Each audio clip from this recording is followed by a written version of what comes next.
Alright, now I'm practicing my reading from the Simplified English. The very first words of the Bible make this simple but profound statement. In the beginning, God created the heavens and the earth. We have seen only a few of the many things God created in the universe, and we understand very little about things such as peace, light, and gravity. But Jehovah has revealed to us His purpose for the earth and for humans.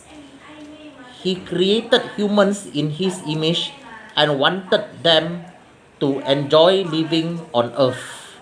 They would be His children and He would be their father. From the third chapter of Genesis, we learn that Jehovah's purpose was challenged. However, there is no problem that Jehovah cannot solve. No one can stand in His way. We can be certain that Jehovah's original purpose will be fulfilled exactly at the right time. Alright. No doubt, we know what God's purpose is for the earth and for humans, as well as what Jesus' role is in that purpose. These are very important Bible truths and are likely the first truth we learned when we began to study God's Word. Now we want to help others to learn these very important teachings.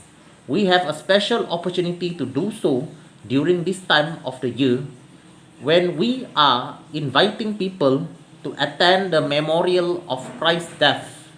If they come to this important event, they will learn more about God's wonderful purpose. So now is a good time to think about specific questions that we can use to encourage people to attend. In this article, we will consider three questions. What is God's purpose for the earth and for humans? What went wrong? And why is Jesus' ransom sacrifice the key that unlocks the door for God's purpose to be accomplished? Jehovah is an awe-inspiring creator. Everything He created is of the highest standard.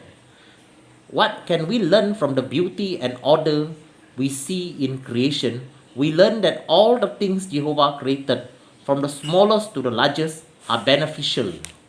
In addition, when you think of the amazing human cell, or see a newborn baby, or watch a gorgeous sunset, how do you feel?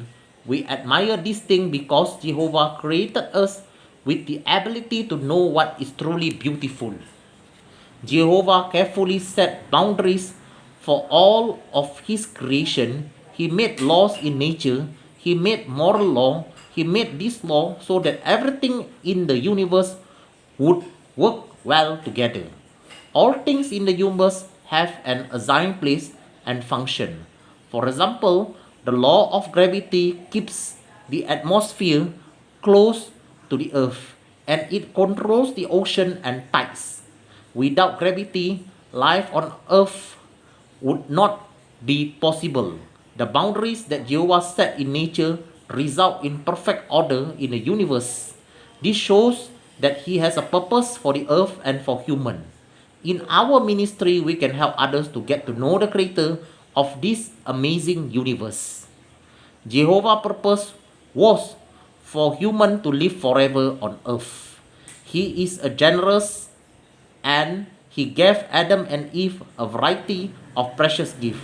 Jehovah gave them free will and the ability to reason, to love, and to enjoy friendships.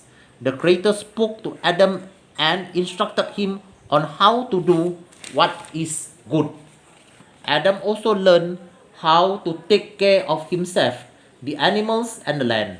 Jehovah gave Adam and Eve the ability to taste, touch, see, hear, and smell the good things He made for them. In this way, they could enjoy life in their beautiful home. Adam and Eve had plenty of interesting work to do, and they could keep learning and discovering new things forever. What else? What part of God's purpose?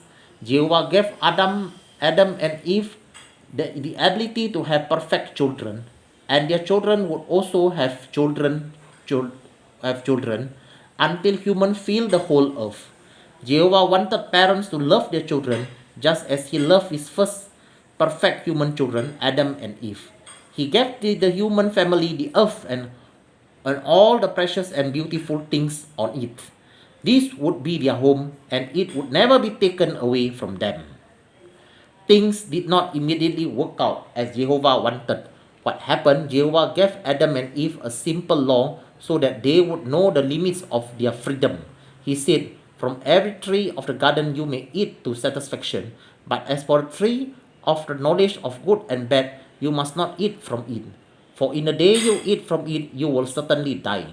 The law was not difficult for them to understand, and it would not be difficult for them to obey, since there was plenty of other delicious food in the garden. Satan, the devil, used a serpent to fool Eve into disobeying her father Jehovah. Satan made an issue of the fact that God's human children were not allowed to eat from every tree of the garden. It was as if he was saying, "You mean you cannot do what you want?" Next, he told her, "You certainly will not die." That was a lie. Then he tried to convince Eve that she did not need to listen to God. Satan said, "God knows that in the very day you eat from it, your eyes will be opened." Satan was saying that Jehovah did not want them to eat the fruit because this would give them some special knowledge. Finally, he made this false promise: "You will be like God, knowing good and bad." Adam and Eve had to decide what to do. Would they obey God or would they listen to the serpent? Sadly, they decided to disobey God. They rejected Jehovah as their father and joined Satan. Now they were on their own without Jehovah's protection. When Adam and Eve broke God's law, they were no longer perfect. Moreover, they became God's enemy because he hate wickedness.